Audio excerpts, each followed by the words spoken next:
Hello, everyone. I'm Brian Dunkleman, and this is America. No, it's DunkleVision. See what I did there? It's our brand new podcast, and along with me today is our producer, Chris Pierdomenico. This is our very first episode of our very first podcast where we talk about creativity.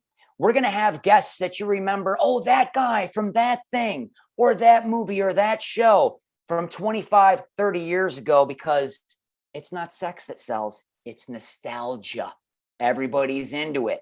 And these are the people that we're going to be talking to: artists, actors, musicians, singers, directors, to find out what makes them tick. What is the root of creativity and what made them get into this business that, frankly, there's something wrong with you if you get into this. And that's what we're going to be doing. Now, today, our very first guest of our very first podcast, you know him from Broadway, the stage, the big screen, the television screen, his music, but you probably know him best the way I know him, as the very first runner-up on the very first season of American Idol. Ladies and gentlemen, we're so thrilled to have him. It's Justin Guarini. Hey, Justin, my brother, how you been? It's great to see you. It's great to see you too. What's up, Chris? Hey, Justin. Great to meet you face to face in a way. Yeah, great. We want to thank you so much for being our first ever guest on our first ever episode Amazing. of DunkleVision. And I want you to know that you were our first choice. We didn't even bother asking Kelly. That's She's what they all getting enough say. Screen time. That's what they all say. She's got enough on her plate. You're the one we wanted to talk to, brother. Sure. Yeah, it's been a while, huh? Yeah, last time I saw you, I think we were in like Santa Monica or so, like weird. Oh, I saw you on the street somewhere. Yes, I want to get to that, but I think the last time was at the finale, the Fox finale. Oh my God. Is that the last time I saw you? It had to be. Yeah, because the fake finale, I don't know about you, but I thought our long national nightmare was finally over. But no, we're going to do another 10 seasons on a different network. Man, look, that's the most interesting finale I've ever seen, because never have I seen a show picked up the very next year. Yeah, there was something going on there. I think that was a done deal already. But you know what? I saw you backstage. And you immediately came up to me. You gave me a big hug. Of course. You said, it's so cool that you're doing this. And then I won't reveal what else you said, but it meant a lot to me. Yeah. And I really appreciated it. So I think that was the last time we saw each other. Yes, but it was. We did see each other. I think it was on Main Street on the Yes. West Side. And I don't remember. Maybe we had seen each other recently before then, but you were walking and I was walking. We just looked at each other. And we went, oh. What's up, man? Hey. That's how I remember it. Yes. It was. Did we even stop and talk? I think we just. I think we were just like, hey, man, you doing okay? Yeah, I'm doing okay. And like, neither one of us are probably doing that very okay. But like, we were like, hey, man, hey. Yeah, I know. The ward, just like, don't need to talk about it. Yeah. I know. Well, where are you right now? Where are you living right now? I'm right now in a little hamlet in Pennsylvania. And nice. It's gorgeous. It allows me to have a backyard and then go up to New York. I know, right? To go to New York for theater or to fly anywhere and everywhere that I need to go in the world. So that's what it is. You know, I'm married with 3 kids now, 2 dogs. You've got 3 kids. I thought you had 2. Yeah, no. 3. Look at you. Look at that. That's a huge family by today's standard. You know, I'm the youngest of 10 kids, and 3 is kind of the equivalent of that right now. Yeah, exactly. It's wild. That's amazing. How old? 8, 10, and 16. 8 and 10 are boys. 16's a young lady. Oh, my heart is with you. How's that going? Are you okay so far? Yeah, I'm okay. We've survived it. She is a really good girl, so we're lucky. That's great. She talks to us, so we're lucky.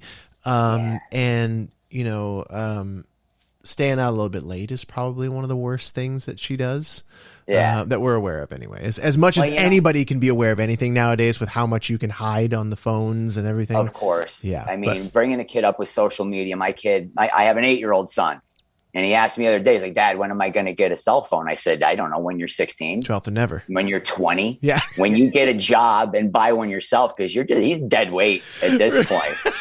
Bring something to the table. We'll discuss you getting a phone. Exactly. Yeah. And you're shielding him from so much of the nonsense that I have not done the best job of, and now I'm trying to undo and reshield and Sure. put a hedge around my kids. And so, you know, while it isn't like wild, I just know that I have allowed them, my wife have allowed them to go off into the universe, the metaverse, and not in the darkest of places, but still, even in the most like benign places in Instagram and in a lot of social media, you can trip over all kinds of weird stuff, and I get a lot of questions. Get a lot of questions, you know. Do you have like filters set on that? Because I don't know hell what I'm gonna. Okay, so you can control everything they see. Mostly, right? I can only do so much, right? Because it's designed to not be controlled. But yeah, there's definitely a lot of. I have time limits. I have content filters as best as possible, right? And so I'm on it as much as one can be on it, and yet. It's interesting because it's allowed me to have a lot of open conversations with my kids. And I realize that kids now, and you're probably seeing this in your 8-year-old, like I was into Garbage Pail Kids and doing dumb stuff at like 8 or 10. And I've got 8 and 10-year-old boys coming up to me like, I've been really feeling a little depressed lately, Dad. And I've been and talking to me about gender and identity and these big things that like I was like had no concept existed at their age, None. Yeah. Well, yeah, my kid is his mother and I are divorced. Mm-hmm. He's over here with me half the week, and I just wanted him to want to be here. You know what I mean? Yeah. I want you to have fun. She has him on such a tight schedule, all the play dates, all the studying, and like, let's play some video games. We have an unlimited cookie policy in my home. And guess what? Now he just doesn't want a cookie. That's right. If you give them what they want, it's not something that they're constantly craving. Exactly. So I try to keep a handle on the video games, but I'm right there playing with them. Yeah. That's what I did when I was that age. Yeah. So. And it's great because we get to rediscover the world through their eyes, and we get to rediscover the world now through their eyes. And so, yeah, I love playing video games with them. My best friend and I still, it's like FIFA Friday, right? Like we're going to play soccer tonight. Today's Friday. And so that I still do that. I love that my kids do that. And yet I love that I get to be able to do exactly like you said, give them what they want and give it to them in a way that doesn't make it seem like this thing that they've got to have and like, I got to be, what I mean? Obsessed with it. Yeah. Yeah. You know what? And it was really good during this pandemic. I mean, how did your kids handle that? It's been such a weird time. Last year was so insane. It sucked. It sucked. You know why? Because we were all quarantined and there was virtual school going on. And as much as my kids love video games and the virtual reality and all the things, virtual learning is like not how my kids learn at all. It is like the life. And I know so many families are going to deal with just decades of therapy. Yes, they are. A whole generation. Right? Like we've lost part of a whole generation, their desire to learn and to interact that way. And so it sucked. It was not great. And yet I was fortunate that my mother-in-law was a teacher for 30 years. And she was present. My wife was present. I was present as much as I could be. Meanwhile, I was trying to pivot and just like be like, oh my God, all my sources of income in the entertainment industry were like cut off. So I'm thinking, okay, what do I do? And like, it was a real hard year, obviously, for many obvious reasons. But for the kids, man, they had it real tough. And now this year, because of the way and the raging debate between masking and not masking, all that stuff, we're just being uber cautious, and they're going to do it again. They're going to do online school at least until there's a vaccine available or some other things come into place. And so, we're just not looking forward to that. And part of us just wants to be like, do we homeschool these guys? Like, do we make it fun camp? Yeah, you got to figure something out. I mean, when's the next one coming? We don't know. Right. I try to do everything to protect my kid too. Yeah. And you know what? He's the only kid on his baseball team wearing a mask in the outfield. Hey. Does he need it out there? No, but it's easier than taking it off and putting it back on. And they're sitting right next to each other. And what's the cost? I don't know. And then you post a picture and people like, must be California, the only place would make a kid. I'm like, no, that's my decision. Yeah. I guess I just love my child more than you love theirs. What? Yeah. Goodbye. Yeah. Don't take something beautiful and crap all over it. Yeah. So, it's been a crazy time. And you know what? We did a YouTube channel because he'd always been wanting to do a video game YouTube channel. So when the pandemic hit, I said, well, this is perfect. We're just going to be out of commission for 2-3 months. This will pass. I'll figure out how to do green screen and all this editing. And it's the hardest thing I'd ever done in my life. Yeah. And I was like, I am not going to fail at this. And everything that you need to know how to do one is on YouTube. So I learned everything. And I'm hoping he can look back on this someday and think that's when we did our YouTube channel. Yeah. Because that's going to be there forever. So, you got to make lemonade when you can. Exactly. And that's brilliant. And I mean, I think back to like high school theater, right? In 1990, God, what was it? 96, 97, 95, 96, 97, when I was in high school, like we didn't have YouTube. If it wasn't an encyclopedia or if like someone's dad or mom didn't know how to do it, like it was really hard to find, or you couldn't find it at the library. Like it was really hard to build sets and like do all these things. And now we have the ability to just type in a question on a search platform and find the answer to pretty much any question we can think of. And so I love the fact that you leveraged, technology to be able to say, I'm just going to learn how to make these memories with my son. Then that's all it was about. And then on the other hand, I was like, maybe I can make money doing this. I don't know how I'm going to make money. Yeah. And I mean, I wasn't worried about that part until I got a bunch of videos up. And we have like 350 subsibers. I don't know what I'm doing. But that's not why I did it. Yeah. I did it for him. Yeah. And man, it was just, I looked at it as a positive. I got to spend all this time with my kid. I don't know about you, but I needed a break from the world. And they were like, we're just going to give you money. And I say in my act, I'm like, the government told me, stop working and don't go outside. I said, no problem. I've been doing that since 2003. I got this. I'm going to be just fine. Yeah. I've been preparing for this for 20 years. That's hilarious. Yeah.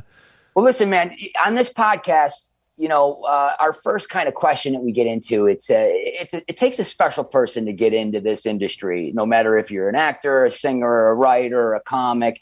We want to know what is your origin story? What is it that made you think, I want to be an artist. I want to live a life of creativity. Was that at a young age? How did that happen for you? Being born to the parents that I was born to, who were both in their versions of the spotlight, made it natural for me. My father was chief of police in Atlanta, and the highly political position, press, media, all kinds of stuff. Dignitaries coming into town. I was often, dressed in tux and tails as a little man, and being a child of the South. Georgia, correct? Correct. Yes. Georgia, being a child of the South of that generation, and then being a black child of the South of that generation, it was all the more you should be seen and not heard. And if you're heard from, you should know exactly what you're talking about. And you should shake someone's hand with a firm grip and look them in the eye. And so all that stuff. And then on the other half, with my mom, she was one of the first 200 people to start up CNN in 1986, where people were like, 24-hour news, nobody will watch that. And, here we are today. And so she was an anchor woman. And so I would wake up bleary-eyed at some ungodly hour in her dressing room, watching her put makeup on. And I would watch her do the news on the set. And some fool allowed me, he's not a fool, a lovely human being, allowed me at about 4 or 5 years old to work the teleprompter. Now, wow. Teleprompter is clackety, clack, clack, clack. Now, back then, it was literally what we would consider a grocery belt conveyor. Did you have a crank? Well, yeah, exactly. It was almost like a crank, right? Like it was literal printed pages, copy that you had to put down on there. There was a camera that shot over top of this thing. And so it was literal printed paper, and it was just a little wheel that determined how fast or slow the belt went. And somebody let me do that during a live broadcast. And obviously they were there to stop me if I messed it up. But and then praying. Right, exactly, right? They would have lost their job. But it's like all of that stuff was normal to me. And so then when I found myself in 1986 in Atlanta Fulton County Stadium, which is no longer there, they knocked it down and put up like Coca-Cola Field or whatever it is. Sure. And it was 1986, the Jackson 5 Victory Tour. Right. Michael was Michael, but he hadn't ascended to like the late 80s, 90s Michael that we all really truly know.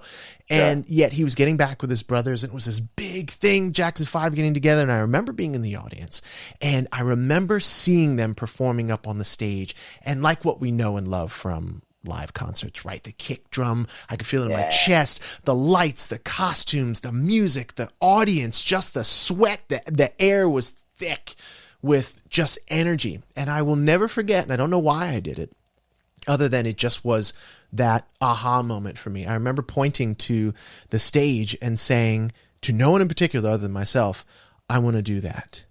And it was in that moment that I opened the loop, right? I was from there going into choirs. I was in school, high school and junior high and elementary school, always singing, always in the chorus, doing everything I could to get the solo, studying music outside of school, went to college for music, studied musical theater, and then along comes this show where I get an opportunity to just sing, and I don't know what the heck's going to happen, but all that's history.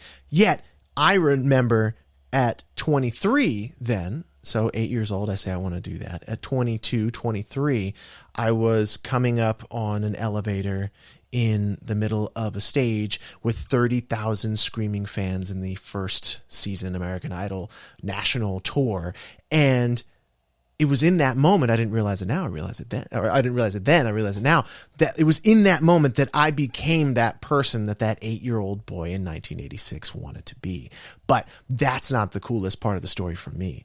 The coolest part of the story for me is that as I was there and as we were all there singing and dancing, I hope that someone in the audience pointed up at one of us. Yeah. And said, I want to do that, right? That's the legacy, right? And so that's the loop that keeps just looping, going. And so that was what got me into it. And then throughout so much of my life, I feel like I was just being prepared for that big break, AKA luck, which is his preparation meeting opportunity that became. I tell my kid that all the time. Yeah. And that's true. Exactly it. Well, you manifested that. You set the intention and you saw it happen. Yeah. And I was ignorant enough to not get in my own way, right? I was like, yeah, I'm going to have this. I'm going to have it, right? Right. And it wasn't until I got it that I realized that maybe if you had told me everything that I would go through between 2002 and 2021, I might not have started that journey. Oh, we're going to get into that. I can't wait to get into that. Right. You know, you had this realization younger than I did. I'm the youngest of 10 kids, wow. 9 older siblings. I dug the fact that I was always little Dunk, and all these people knew who I was, but I didn't know who they were. Right. And I kind of thought that's kind of cool. I mean, it's not like I wanted to be famous, but I kind of got it at a young age. But I remember listening to Steve Martin and Bill Cosby albums and thinking, man, how can that one person make all these people laugh? Wouldn't it be cool to be able to get to do that? Yeah. And I saw the movie Splash. It was one of the kind of my first, I don't want to say adult movies, that's something else, but a non-cartoon movie. Yeah, exactly. And I just remember Tom Hanks, John Candy, I was obsessed with it. I'm like, that's what I wanted to make people feel the way I felt then.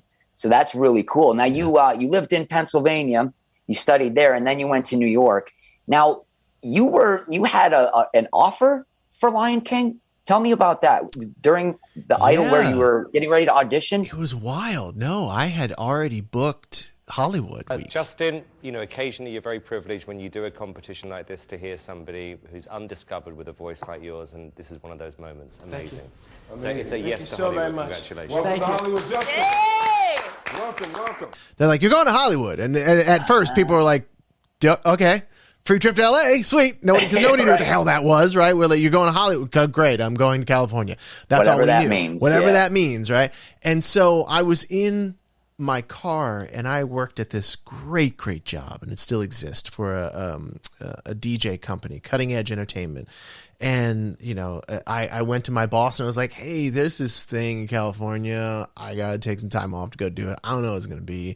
And he was like, you know what, man, you're probably just gonna go away and get super famous and blah blah blah blah blah. And I was like, man, probably, I don't know, probably not. I was like, there's no way. I mean, so ignorant to what was going to happen.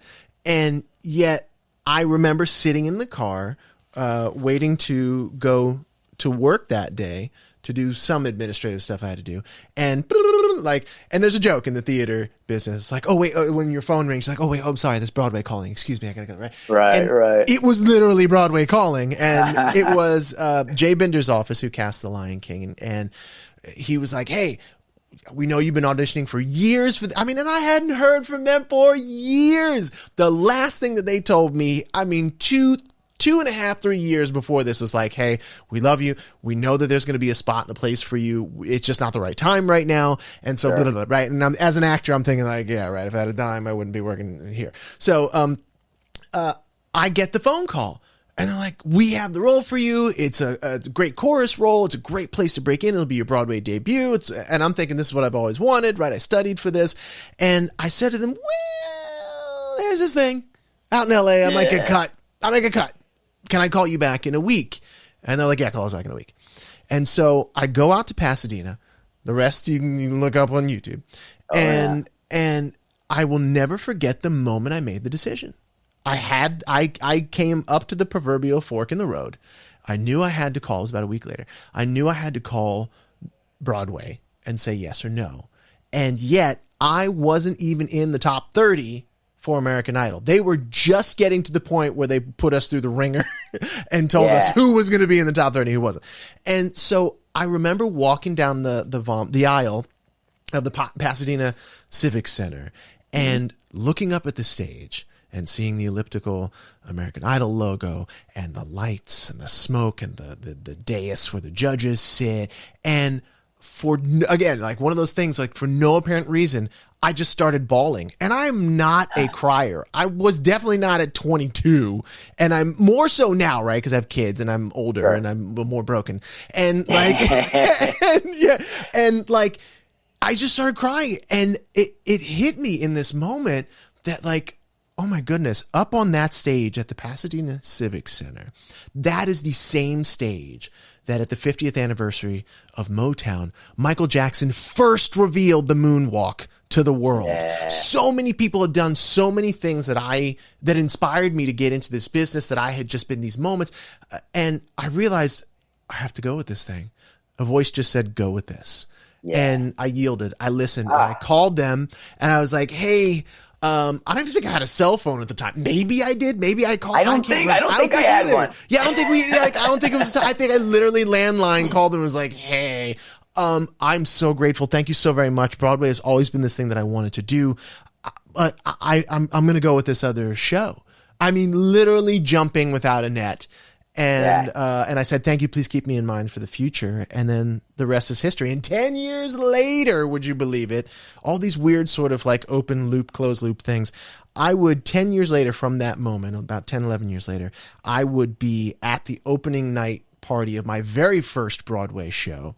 And it was in Times Square, in the Millennium Hotel, in one of the conference rooms that I sat and I waited to audition for American Idol. Dude, that whole story gave me goosebumps. Just wild things that are beyond coincidence.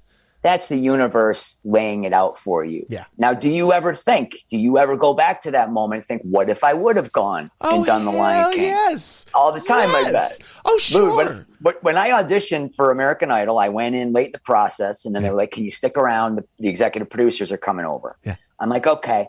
In that time waiting, I found out that they ran out of parking validation stickers.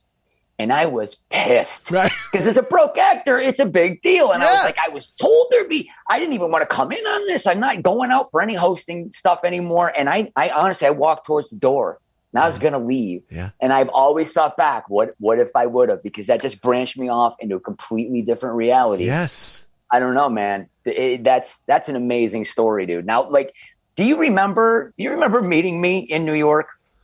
Do you remember the first time we met? Was it? I don't remember if we talked before or after I came out of the room. Was it after I came out of the room? I'm asking you because I burned a lot of brain cells, dude. I don't remember. No. I think I remember the very first time getting to talk to you guys was after I came out of the big room, and I remember it because I had the biggest zit in the world, and it was definitely that like, oh, I'm going to be on TV tomorrow, then get a zit. Perfect. Right, one of those deals, well. right? Yeah, exactly. Stress it. And so I remember being like, can I stand on this side? Like just trying to hide it as much as I could. And the two of you peppering me with questions about what it was like in the room, and I was like, I said some stupid answers, and I'm pretty sure that was the first time that we met. Yeah, I know it was in New York. I don't know if it was before or after, but I got to tell you, I mean, right after you auditioned, everybody in production was like, "This is the kid, this is the guy." Like you were the front runner from the jump. Lord. And you know what? It wasn't just your talent. Obviously, you're an amazing singer. It was my hair. There was something about you. Something it was about the my hair too. The hair doesn't hurt. But it was the way you carried yourself. And I think the word I'm looking for is there was a certain grace about you the entire run of that show. And I don't think there's anything else, but that's upbringing. Yeah, that to me. And I think it was clear you were brought up right. Yeah. And what I still don't understand is through that whole process, how were you able to carry yourself with that grace and that confidence and that composure? I mean, I was just up there, reading off a teleprompter. You were under an incredible amount of pressure, being judged very harshly. Like you can't make one misstep. No. One misstep or they're going to take advantage of it. But you held your composure so well. How were you able to do that? It was partly upbringing, again, having that early exposure to lights, camera, press, being forced to know, quote unquote, know what to say when it's right and right, like that, all that. And then the other half of it is just flat out ignorance. You can't, it's like death tolls from World War II, right? It's like 50 million people died. It's like a number. You can't fathom. It's like we can fathom maybe 30, 40, 50,000 people in a stadium, right? You can picture that. But once you get over a certain number, it just becomes a data, right? Like, can you imagine 30 million people in any sort of space anywhere? No. That's why it was 100 people, ignorance, right? It was 100 people in the studio, 3 of whom were gunning for me, right? Only 2, really, if you really think about it. Exactly. Right, exactly. Two of whom, being the judges, were gunning for me. You guys were the time cops, and I knew, based on feedback that I got from Bruce Gower, who was the director at the time, look for the red light, kid. Like, you know what I mean? And entertain people. That I knew how to do, right? And so I was ignorant to the fact of, again, pre-social media. We had MSN message board. That was like the thing. There was no Facebook, Instagram, YouTube, whatever, Snap, and none of that existed. And so I didn't have the kind of feedback that we have, an instant feedback that we have now, right? And so again, that perfect mix of ignorance and how I was raised allowed me to get through not only the pressure of that, but the fact that my mom developed cancer and got a cancer diagnosis in the middle of it and had to have surgery. And I was, secretly visiting her at the hospital. And what point was this? That was late on. So we kept it secret because I was like, I do not want people to know about this and then vote for me based on tragedy. Right. Because I will say till the day I die that Kelly Clarkson deserved to win that show. She was the perfect person for that show as the American Idol.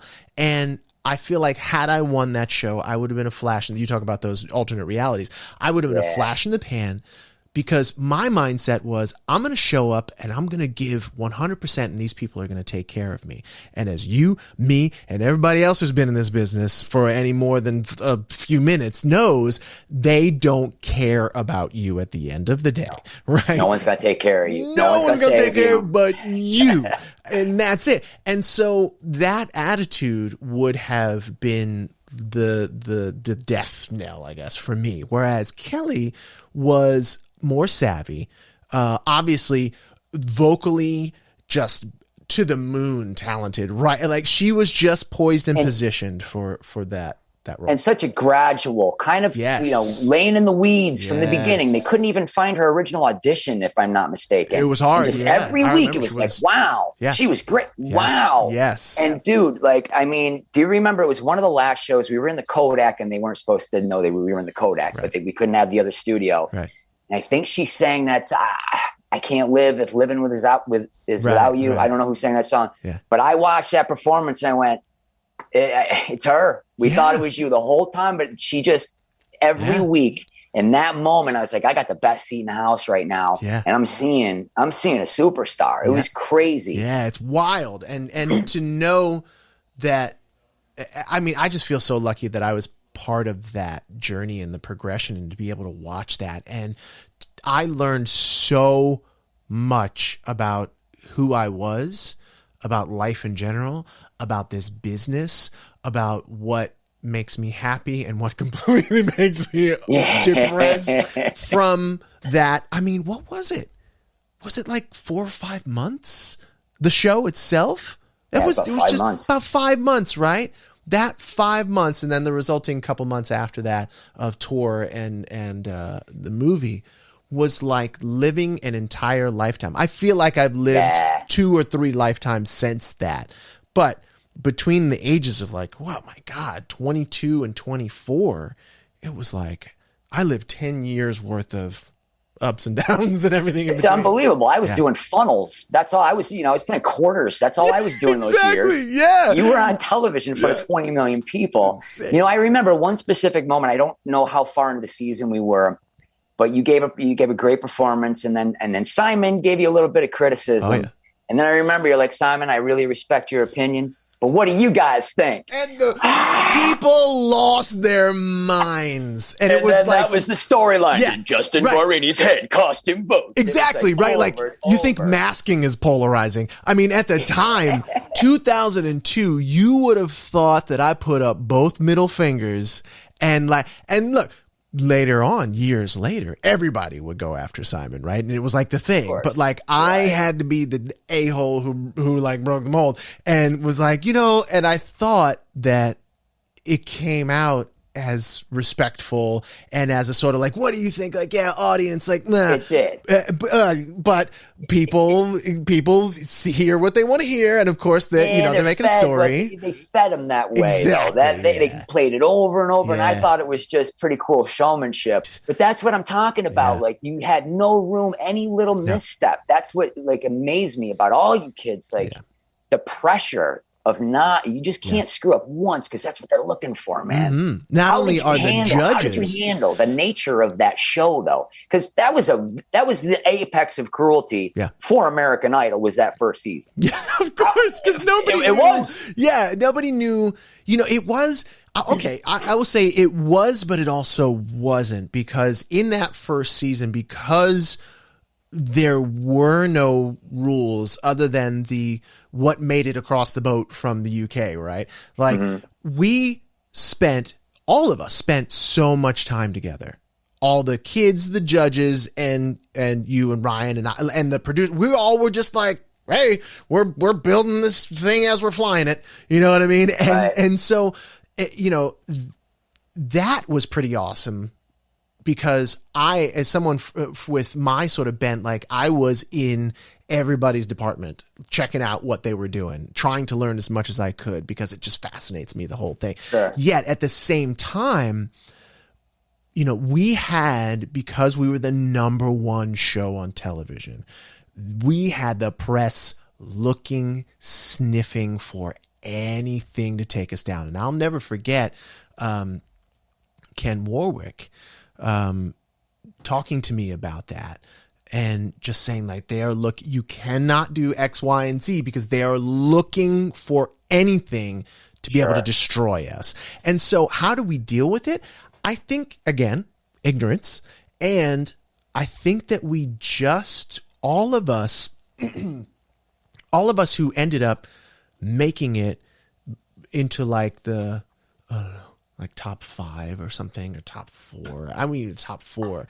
All of us, I think, had enough experience or even in Nikki's case, God rest her soul, was just tough. And like that woman had terrible people saying terrible things about her from a very young age. So she could take Simon. Like Simon was a piece of cake, right? Just smiling and taking it. Right next to her going, oh, she knows what she's doing. Yeah, exactly. Right. So between Kelly, myself, Tamira and Nikki, at that point when the pressure was really ratcheted up, all of us had enough training, had been able to adjust enough to the situation to like withstand it, right? Because that's half the thing. I mean, as you know, someone who is extremely experienced in stagecraft, like every audience is different. Every single time you get up there is different, right? You can tell same jokes over and over again, but there's always going to be a different energy. And if you aren't flexible, right? If you can't, if there's a heckler out there and you cannot deal with them, if you know what I mean? And so I think we had the flexibility just kind of ingrained in us because we all kind of came a little bit from the music industry or from the entertainment industry and we're cut some of our teeth in it. But we also had at that point been educated by American Idol enough. A couple months in. And you guys were pretty isolated, weren't you? How much exposure to the public did you really have other than press stuff? Very little. I will count my blessings for being on that first season, because they protected us. They kept us up on the house in Mulholland, and like that's where we were. Our family couldn't really come see us all that much. It was just us, and we went from Mulholland house to CBS Television City and back most of the time. Every once in a while after the shows, we would go out to dinner, right? But like, whew, man, they really did do a great job of insulating us from the madness once it got. You were lucky. I didn't have that. I remember the show premiered and the numbers were good. Yeah. Everybody was treating me a little bit different on the set. Everybody was treating me different. And then I had a set at the Improv. I'm standing at the bar. There's a couple cougars to my right. One starts grabbing my ass. I'm like, what is happening right now? This is after one episode. Yeah. And then they introduced me and there was a big cheer and it threw me off. I'm like, nope. Nobody's ever been happy to see me. Nobody knows who I am. Why are you cheering? And I didn't have a good set because I was in my head. Yeah. But that was the start of it. I would be out to dinner waiting for the valet and a car would peel out. You suck, Dunkleman. So I was in the real world. So that's really great that they did take care of you like that. What was that experience living in the house like, as much as you'd like to divulge? What was that? What did you guys do? Tell me everything. What did we do? My God, we didn't have cell phones. We didn't have like video. I mean, we kept each other entertained. Like, first of all, they had us, the Jackson 5 song, Got Me Working Day and Night. They had us working. There was so relatively little time spent at that house, to be honest with you, because we were, let's get up in the morning and we got to film Ford Focus commercials and blah, blah, blah, blah, like, and do some press and and figure out what the hell song we're going to sing. And we're working with Bird and, there's so much stuff that we had to be doing week in and week out. And it was, again, a lot of hurry up and wait in CBS Television City too. We were just, so, I mean, I couldn't fathom having to do that now without some sort of device, right? Because we're so addicted to our devices. But then the experience was we would hang out. We would watch TV. We would watch a movie. We would just crawl into our beds and crash because we were so exhausted from all the things that they had us doing day in and day out. So now let's get into the dark period, because that's where I like to live. I think we went through our own versions of it. Talk me through after Idol, when it was all over. Yeah. I know you got a deal with, I believe, RCA, right? Mm-hmm. You did your first album, and then, if I'm not mistaken, did they drop you that same year? Dankayola. So it was not good. No, it was in 2003. So 2002, we had Idol, Lights Go Down. Then we do the Vegas show after that, which, my God, I burn those tapes, please. Someone burn those tapes. God, there was no cell phone cameras then. because I was like the Pied Piper.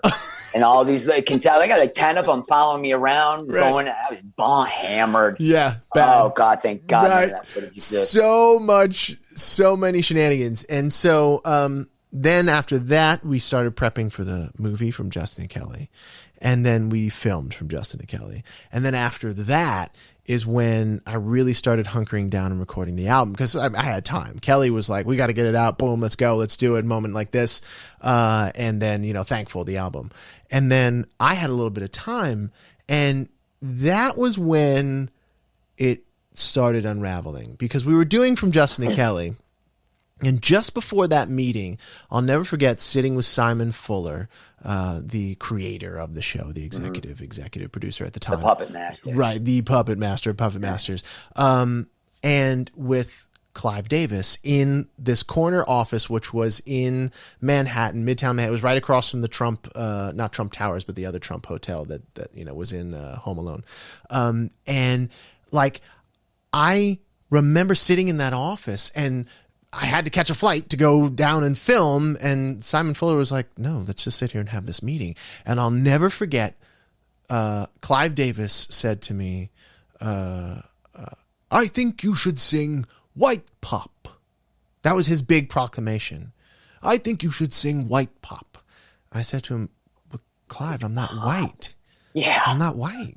Like, did you watch the I'm thinking, did you watch the show? And so that was when that was the first sort of red flag that popped up. Yeah. And from that point on, a lot of the music that Clive sent my way, and it just was not in keeping. And look, I didn't know what I wanted either. Right. I was 22. Sure. I didn't know jack. And I was like, you'll take care of me, right? Yeah. And no. And Clive. Yeah, right. And Clive is this legend. How do you fight someone who is, has got the man with the golden ears? Yeah. And so I did my best to fight back. And it was like trying to, bail a ship with a thimble, right? A sinking ship with a thimble. And so as a kid too. As a kid, I didn't know anything. Right. And so, I tried to fight, and I made mistakes. Like, for example, I got some bad advice. Like, I didn't want to sing this certain song. And so somebody was like, well, just don't show up to the studio. You don't have to show up to the studio. Yeah. Don't show up to the studio that day. And then I got a phone call, but like, did you not show up to this? Like, power move.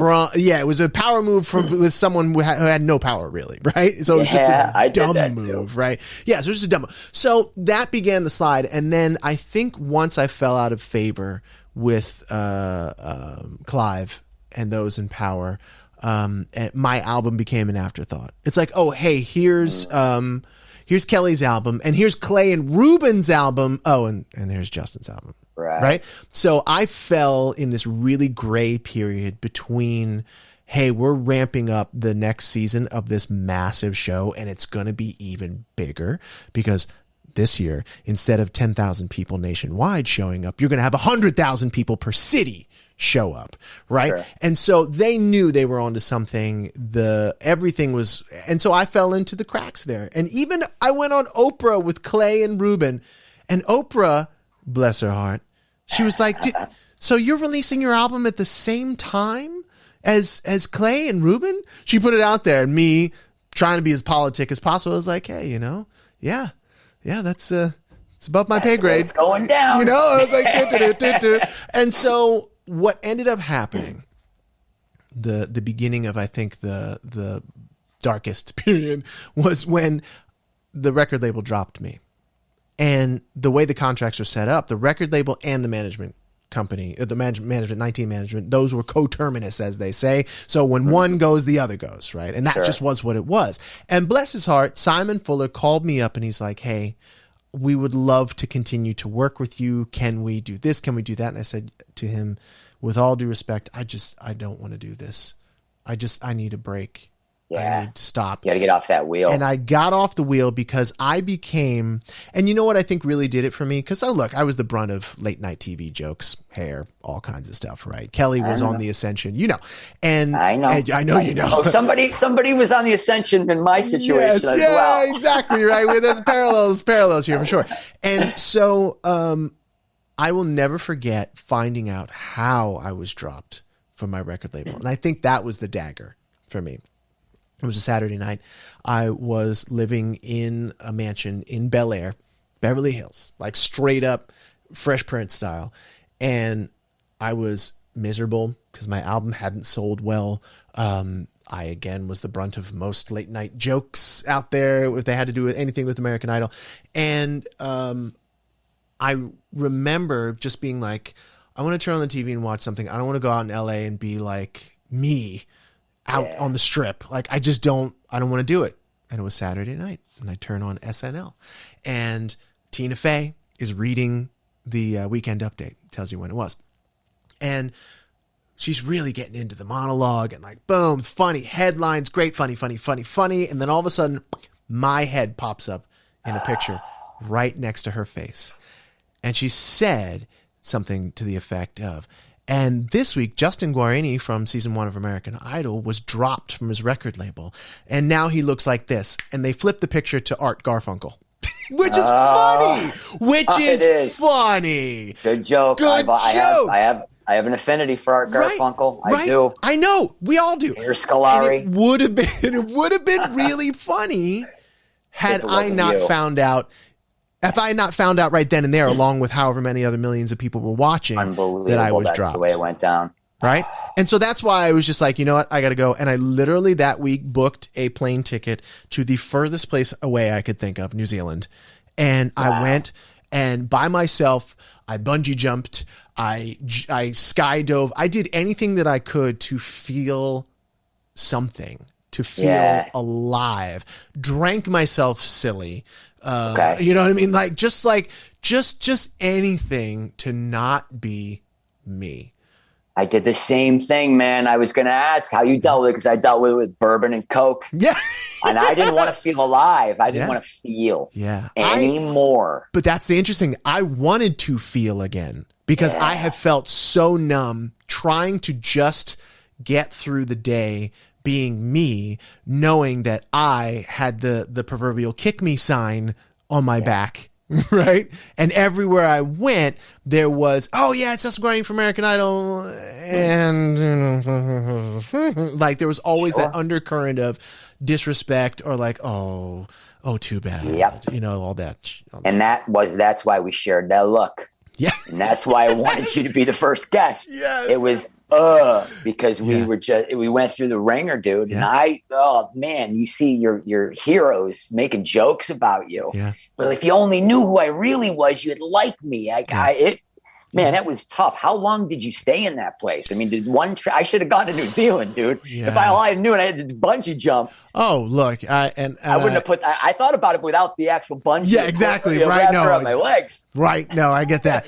I think what really made me feel the saddest at that time going to New Zealand is I jumped out of the plane and I did the whole thing and it was beautiful, picturesque, one of the most beautiful places you could ever jump out of a plane. And I got to the ground and I was like, that's it. I was like, is that all? Because I still was so deeply disconnected from myself. And I was like, and I ended up cutting the trip short and coming back. Wow. And I think there is still a part of me, I will say to this day, that is laying in that bed in Beverly Hills, having just put the covers over my head after hearing that I was dropped from the record label by Tina Fey. I think there's always going to be a little part of me that sits there and it's triggered every single time a Google alert comes up, as it often does, and I see my name, but it's always runner up to Kelly Clarkson. It's always an article about someone else or you know what I mean? You know what's that like? Right? Yeah. It's not great, you know, and yet at the same time I have the perspective and I have other things that I've done and I still have a chip on my shoulder and something to prove. That might never go away. And yet instead of being like, oh, poor me, I'm never going to be that, I use that to drive me now. Yeah. Right? Well, you got to push that arrow through and pull it out the other side. Right. Man. And it sucks. And it is something that I'll live with. And I don't care, you know, I don't know. I don't care how successful I ever become. I think that's always going to be like a wound, right? It's always going to be a wound. It's scar tissue, man. Yeah. It's still like, I don't know if it'll ever be completely closed, but you know, I very similar. I had another thing. I got to ride in an Indy Formula car because I had a publicist that I was still paying, even though you don't pay them forever. Right. I just died. Nobody told me that. Yeah. So they were inventing stuff for me to do. And I got to ride in the back of this car. We're going like 130, 140 miles an hour. I'm screaming. Yeah. And I just specifically remember going in the last turn and thinking, just go into the wall. Yeah. Just go into the wall because I don't want to feel this anymore. I don't want to be alive anymore. Yeah. So I had that same moment, and I had another moment very similar to my mother, my dear sweet mother, God rest her soul. Mm-hmm. She came out to visit me, and it was maybe December-ish because they had this. I don't know what network it was on. It was kind of the year in review. Yeah. And it was funny. And I'm sitting there with her, and there are now all the careers that have officially died in 2002. And they put Michael Jackson. I'm like, oh, Michael Jackson. And then they put your picture. It made me mad. I was like, come on, man. And Brian. Then they put my picture. And I went, F you. And I got up, and I had to go for a walk. Yeah. I had to go for a walk. Yeah. And I'm just like, when's that going to go away? That's always going to be a little part of us. Yeah. Because it's a part of our history. And I feel like for so many years, probably, I mean, I'm 42 now, and I think it wasn't until I turned 40 that I truly recognized my behaviors, my mindsets, my decisions, my actions have all been tainted by this thing that happened to me. And I have, for the better part of 20 years, I have been a victim, right?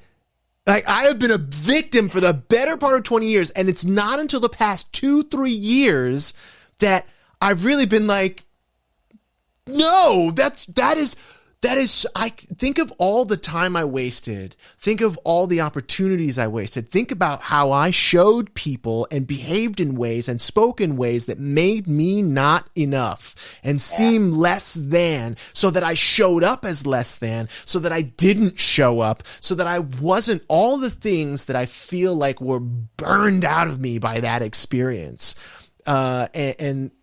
And now I'm spending so much time recollecting that and reforming that and being like, oh my God, now I have this other play. And look, it's not like I've been doing nothing. You know, I've been 6 years of this amazing national commercial, being on Broadway, you know, doing all these cool things. And yet there's still that lead weight in my stomach that says that thing, I never got to do it. It never worked out. It hurts and it sits there. And so much, it's like I now carry it purposefully, but I felt like I was under the weight of it for so very long, right? And that it defined me, as opposed to I now use it to help define and drive my career, my path, my desire, my ability to just show up and shine. Yeah, you were a prisoner of your own mind. Yes. Does that sound right? Oh my God, yeah. That's what I was too. And the more I tried to run from it, it just keeps chasing you. Yeah. And you got to just turn and wear it as a badge of honor. Yeah. You say, I don't care anymore. Yeah. And I'm finally there. It took me a long time. I wore a hat and I pulled it down. Yeah. And I did not want to be recognized at all. We went through the same thing. Well, let's go on the upswing. We don't even have to talk about from Justin to Kelly, because it was more of the same at that point for you. Yeah. By the way, we had the same acting teacher, and you know what? We're doing better than he is. Oh my God. Oh, is he, Cameron? I don't know if he's still in prison. Oh no. Oh yeah, he went to jail, dude. So you coming out of that dark period, then you start working again in Broadway. Tell me. It's always going to be there with you, but when did you kind of make the turn that got you out of that deepest, darkest place? You know, over the 10 years after, it sounds so crazy to say, 10 years, it's a decade, right? Here we are, almost 20 years, right? But like crazy. Over the 10 years of walking around feeling like a loser, right? Feeling like second best, but at the same time doing the county fairs and doing little movies here and there, little projects here and there, and just just trying to tread water and like go and write music in the UK, like just trying to recapture something of the amazing fire and stardust that had happened in 2002, 2003. I eventually auditioned for a Broadway show. I moved. I left LA because I was at that point where I was like, I got to go. I don't want to be here anymore. I don't want to be this thing here anymore. And that was it. And so I left LA and I went to New York, and it's like, well, I'm in New York now. I'm on the East Coast now. I actually went home to Pennsylvania, and I'm like, well, I'm here. What's here? Broadway. Okay, let's audition for that. And you would think for all the auditioning that I had done that I would actually be good at auditioning. I was terrible. It's the worst. Terrible at auditioning. I'd had it so good for so long. And you know what I mean? That like you lose the touch with like those things that get you the gig, right? That passion, that fire, and all that prep that gets you the gig. And so I started auditioning, and I sucked, and I eventually got better and landed this Broadway gig. And even then, the show failed spectacularly. It had the who's who of Broadway folks in it. And I'm thinking, here it is. I'm back. I'm finally in the company with Tony Award winners, with like the people. Here it is. And it failed miserably. Almost destroyed my marriage. Almost and it was me. Almost destroyed my marriage. I can't blame anyone or anything else. Like, it just was awful. And then, in the way that it happens, the next gig came along. And I did a show, but it was the last 3 months of the show and it closed. And then the next one came along, and it was a play on Broadway. And Orlando Bloom was Romeo. I was Paris. My favorite story of all time. It failed commercially. Then I spent 9 months in Wicked, a show that was already successful, right? I was Fiyero number 12. You know what I mean? Like, I was like, right? Like, there was no way this thing was going to close. And I spent 9 months doing it, and I was exhausted at the end of it. And that's a grind. It is such a grind. 8 shows a week, right? Like, and it just is. And I don't even have the hardest part of the show. And so I will always forever remember and be thankful for my manager at the time. Because at the end of my 9-month run in Wicked, I was done. It was the end of the year. I wanted to go home for the holidays, and my manager called me up, and she said to me, "Hey, did you turn down this audition for this commercial?" I was like, "Yeah, I don't want to do it. It's stupid. I don't look or sound like any of the people that are in this breakdown. They're all 80s rock stars." And she's like, "You should go do this." And I was like, "No, I shouldn't." She said, "Go do it." And I said, "No." She said, "Go do it." And I said, "No." She said, "Do it." I said, "Fine, I'll do it." Now, I had been commuting 5 hours round trip between my home with little children to New York City practically every day. And I did not want to get back on the train and go do that again. Yet I got back on the train and I did it again out of spite from my manager, who was an excellent manager, and forced me to go do it. And I walk into the room like we all do, and I see everybody else looking like rock stars, and I'm thinking, this was a huge waste of my time. I'm never getting this gig. Never. So what do? I walk into the room with the best attitude you could possibly walk into an audition room with. I didn't care. I don't care. And they smell it. They smell it on you. They do. I cared to do a good job, right? But sure. I did not care about the outcome. And so what did I say? Well, I'm here. This is 5-6 hours of my day just to get here and there and back. I'm going to have some fun. And so they put all the sides, everything up on vertical TV screens. So I didn't have to memorize anything. They gave me this yellow sequin jacket that you can get at Party City that's like paper thin, and a scarf, none of which matched, right? And I see in brackets, it's like Diet Dr. Pepper, and in brackets, it's the stage direction. Lil Sweet slides in on his knees. So I'm like, all right. Camera there, assistant there. I move to left, camera right. And I'm like, am I out of the frame? No.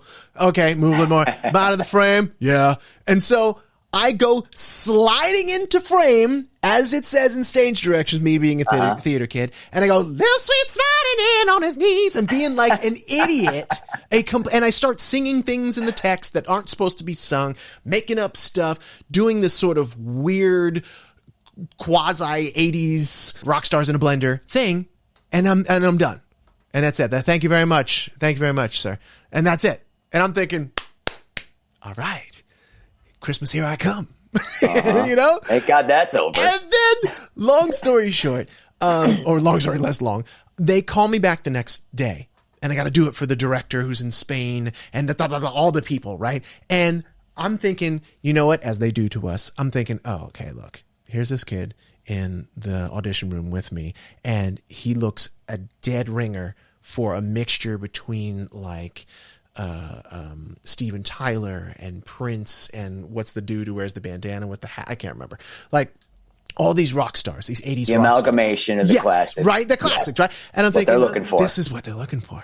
And they just brought me in to contrast against this guy so that they can say to the director, look, there's this guy right over here, but this is the one we want, right? He's funny and all or whatever, but this is the guy, right? And so, again, I walk in and I don't care. I'm just like having a good time. Great. They put me through my paces. And I think at the end of that, that's it. I'm done. They're going to pick this other guy. I get to go the hell home. They call me that night and they say, it was a Thursday night. They say, we need you on a flight on Friday. We're going to do all the fittings over the weekend. We're going to shoot on Monday and we're going to do the commercial. And now, 7 years later, I get to play this ridiculous rock star on TV. Yeah. And that was the beginning, I would say, of the real true. I mean, and look, we're talking about, 13 years since American Idol, right? That really started, and that I finally started to see like, oh my God, like I can play, I can be myself.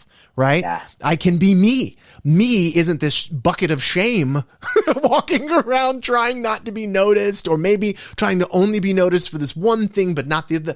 And so that was the beginning for me. It was that one gig that just gave me a little taste of like, oh, I'm at the top of this thing. So here's a lesson. I was asked to go in on that too, and I did not because I was still in a dark place. Yeah. I was in my head, and I was like, I should go. And one of my friends was like, you can't do this, man. There's going to be that's going to get out, and you're Brian Dunkleman, and you're going to be making a fool out of yourself. And I was like, oh yeah, I guess you're right. And I didn't take a chance, and you did, and look what it did for you. And when I saw it, I burst out laughing. I was like, I can't believe it. Right. And you know what? What kind of annoyed me is like, he is really funny. Like, I know he's talented. I know he's an amazing singer and a boy. I don't sing. I could have been funny, but like, he's so much funnier than I could have been. Oh, I was so happy for you when I saw that. So look, you take your swings, man. You do. No matter what, because you never know. Yeah. You never know what's going to happen. Yeah. I love that. I love that that's what turned it around for you. Yeah, it really did. And I think that from there, I got the confidence that I had been lacking in so much, because the undercurrent of everything that I was doing had this I'm sorry sort of thing to it. Like, I'm sorry, I'm not enough. And that was solely coming from me, right? In that prisoner of the mind. And so that really helped. And then just continuing in the vein of working in theater on Broadway, getting to do new, but it's so interesting. Like so many, if not all, of the new musicals that I've done have not been commercial successes, right? Yeah, it's like, and you just keep, it's like you take your swings, but like, you keep working, man. Work begets work. You do quality work. It leads to other stuff, man. Not everything's, it's amazing how little things are a hit. Yeah. Especially when you get the opportunity that we got. Yeah. Well, here we go. I'm on TV. It just keeps rolling. That's how it works, right? Right. Yeah, and it doesn't. Not so much. Yeah, not so much. And you really think, and look, you and I and everybody else who's had that meteoric rise to success have taken it for granted. We're like, oh yeah, paychecks, that was going to come. Yeah, all this, yeah, great. I'm going to parlay this into all the everything becomes possible, right? At that point. And then reality sets in, and you really in this business see that the only person who is going to take care of you and who has your best interests at heart is you. There are good people. There are good people around you, but when push comes to shove, when the guns come out, you're the only one who's gonna. You better hope a wall's at your back. Yeah. And I've had friends whose professors in college told them, if you can view yourself doing anything else with your life, do it. Yeah. And they mean it. Yeah. But what is making it? You've been in this business for this long. Mm-hmm. I've been in this business for this long. You fail, you keep failing upward. That's the way it is. That's the attitude you have to have. You have to fail your way. We're in it, man. Yeah. It's masochistic, really. It really is. There's something wrong with us. You got to love pain. Yes. You got to love pain. Addicted to it. Addicted to it, right? But hit me again. That pain, hit me. Yeah, hit me again, right? So, you have to become addicted to the pain, because when you actually truly, and I mean, obviously addiction is not a sure, we're not making light of that, but we know. But I'm saying when you can become addicted to the pain, knowing that inside of that pain you are going to find purpose, right? That's the perspective, right? You can become addicted to pain, and then the outcome of that is suffering, right? Yes. You and I both have lived that life, right? That is the karmic wheel of addiction, right? It's pain. I do this thing to try and kill the pain. I end up suffering. And because of my suffering, I'm going to continue to do these things and make these choices, right? These things that are going to try and numb the pain with, and it just leads to more suffering round and round and round and round and round and round. I gotta embrace that pain. Right? But when you embrace the pain, give it a hug and say, you're going to teach me something, and I'm going to ride you little bitch, to the ground. You know what I mean? Then it leads you to purpose, right? Which then leads you down the pathway, if you continue to walk down it, to your promise, aka what it is that you're supposed to be doing here, what it is that the gift, however big or small that it is, that you can deliver, that only you can deliver to the world, right? There are jokes that no one will be able to tell like you do. There are experiences that you've had in your life that, like comedians who are notoriously dark people, right? How is it that comedians are so dark, and yet we feel so loved and we care about comedians so much because they're willing to go to these dark places and say, look at my pain. Let's have a laugh, right, about it, because I know that you feel the same way too. Take ownership of it. Right. That's it. I did so many interviews doing stand-up, and in the morning you got to do morning radio, and they would just hammer. Don't you want to punch Ryan Seacrest in the face, and then you're live? No, but I would like to kick him in the vagina. You got to make something up. You know what I mean? Right. But it got to the point where I'm like, you can't hurt me anymore, because I'm going to 8 Mile your ass, and I'm going to come on and I'm going to punch myself. Yeah. I'm going to kick myself in the nuts, right? Because you can't do it. I'm doing it, right? Because I'm in on the joke, but it wears on you. It does wear on you. Yes. But when you look, here's the thing. The universe wants good things for us. Yeah. And it's out there. And this business is cyclical. No matter if you can stay in long enough and do good work and be kind, this business comes around for you. And that's important.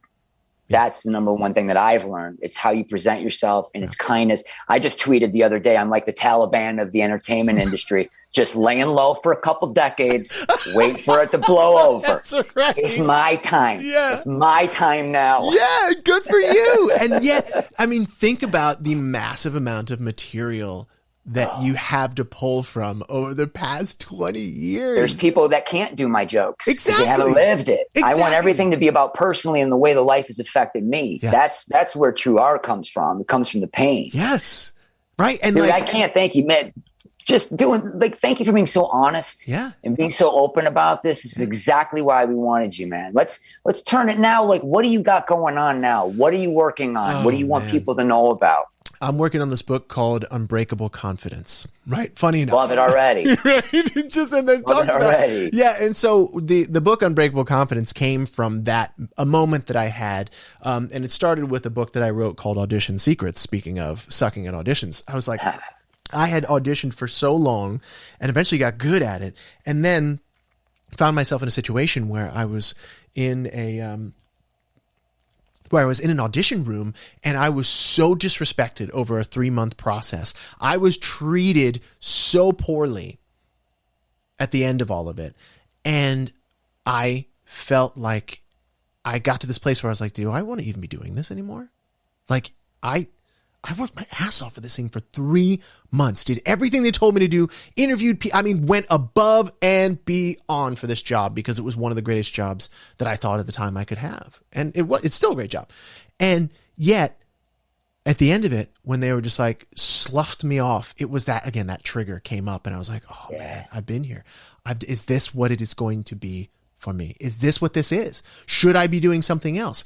And after I got over after I got over myself, I realized, no, I can actually do something with this. And I think that it was the catalyst for what I'm doing now and what I've been doing for the past 3 or 4 years of my entrepreneurial journey, being like, this business is basically me begging for a job everywhere I go, right? How do I create my own thing that no one can take away from me, that I can monetize, and look, it couldn't have happened at a better time in history, right? Now content and content creators are becoming like producers became in the music. It's producers. Nobody gave a crap about the producer until Sean Puffy Combs came along, and until all these people came along, and the producers then became the kings and the content creators. And so now the content creators are driving the brands. The content creators are the conduit for all the big corporations to get to the people, right? And so that became a big thing for me. I wrote this book called Audition Secrets, and then over a few years' time, I realized, oh, wait, all the things that people have come and talked to me about and asked me questions about, and all the underpinning of all those conversations was confidence. So what is confidence? How do you build confidence? How do you destroy it? I was particularly good at that, right? And so, all those things. And so I'm writing this book called Unbreakable Confidence, and I have this framework for how to build unbreakable confidence. And it's 4 key skills applied to 4 key areas of your life. The 4 key skills are clarity, commitment, creativity, and certainty, applied to your body, your spirituality, your relationships, and your business. And so that is kind of the path, it is the path that I'm on right now. And I'm going and I'm speaking on stages about it. I have a gig in Reno coming up, and another one in Virginia Beach. That was my last gig with Reno. Yes. Hey, love that Reno. A little Cabo Wabo out in Reno. So I just am branching out in my entrepreneurial journey. And then on the other hand, I still have my foot well and truly in the entertainment industry. And later on this year, it hasn't been announced yet, but I'll be in a new musical with its sights set on Broadway for next summer, but I'll be workshopping and doing an out-of-town run in a brand new show that is just, I can't talk about it yet, but it is, it's one of those, another huge superstar is lending their music to this show, and we're going to tell a unique story, and it's just going to be, it's awesome. It was something that was supposed to go to Broadway last year, but of course got cut because of COVID. And so, it's like I find myself in this sort of like really interesting place of having 20 years of suffering and pain and experience that I can then bring to an entrepreneurial, artist, influencer, author journey. But then still searching for that win, man. Still searching for that project where it's like, I finally get the nomination, or I finally get the award, or I finally get that recognition. I got the win. Even a nomination would be a win for me, or like you get that sort of next level of success. And that's part of the old rock I carry in my stomach, right? That says like, I gotta go. It's out there. Yeah.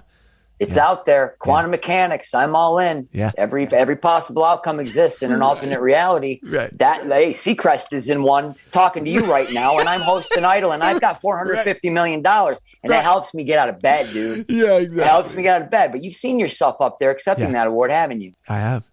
So have I. All the time. Yep.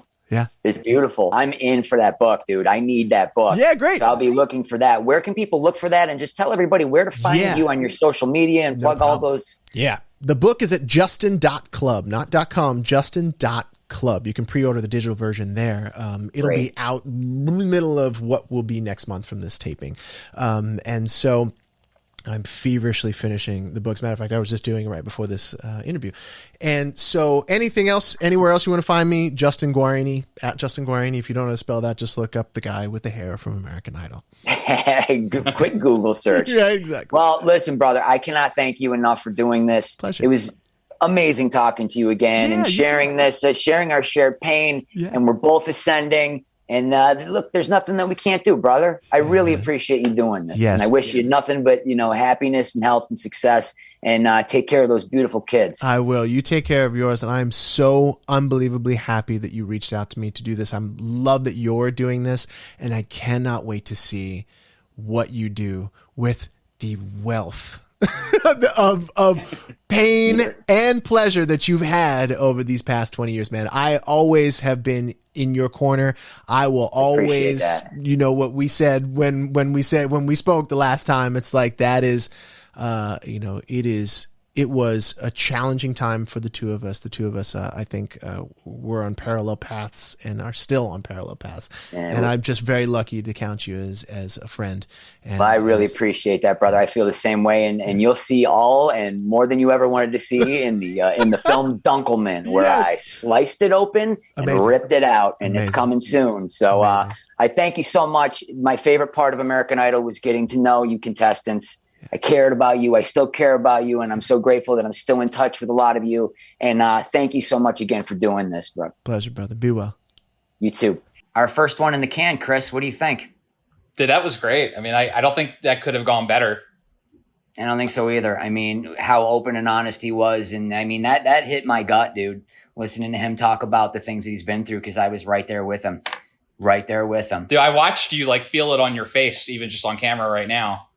Which was cool. The pain is real, my friend, but you know what? Overcoming the adversity is pretty sweet. And to see him, and he's, the kid's always had a glow to him. The kid's always been a star, and to go through the ringer like he did, and to come out the way he's coming out, it's really great to see. And it's so crazy. He was talking about being on tour, that first Idol tour. I actually went to the first two Idol tours. Probably in Philly, I think is where it was. It was nearby.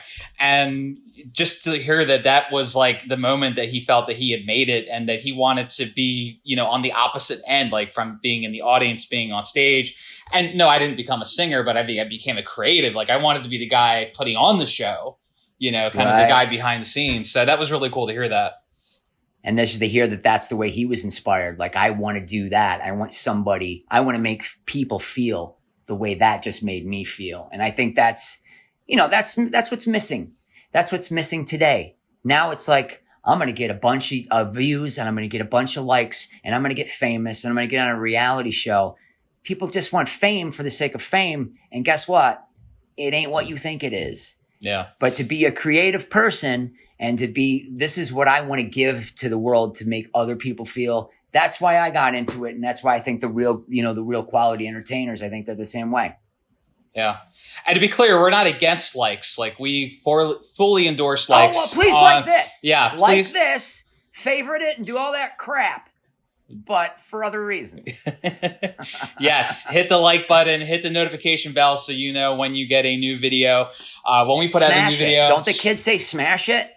I don't know. Smash the button. I don't know what the kids say these days. It's so constantly changing. Check out patreon.com/dorkdaily. to support us to get access to even more content, get more of our interview with Justin. You can hear the whole rest of it on there, and as well as some of our other podcasts where we talk about films on the Philly Film Brothers and the Dork Squad. So, and we're going to have some DunkleVision t-shirts up there pretty soon. So you want to check that out. Love it. And hey, maybe while you're on the internet, you could go to briandunkleman.com and see a trailer for my new documentary film coming out entitled Dunkleman. You will know more than you ever cared to about me once that's over. So check it out. Love it. All right. Well, we're going to wrap this up. So thank you, everybody, for joining us for the maiden voyage of DunkleVision. I have been the man behind this curtain, Chris Pierdomenico, and the wonderful... I'm still Brian Dunkleman. Never stopped being him. Never gonna stop. Don't ever change, Can't stop, buddy. Won't stop. And don't you go changing. All right, brother. We'll see you on the next one.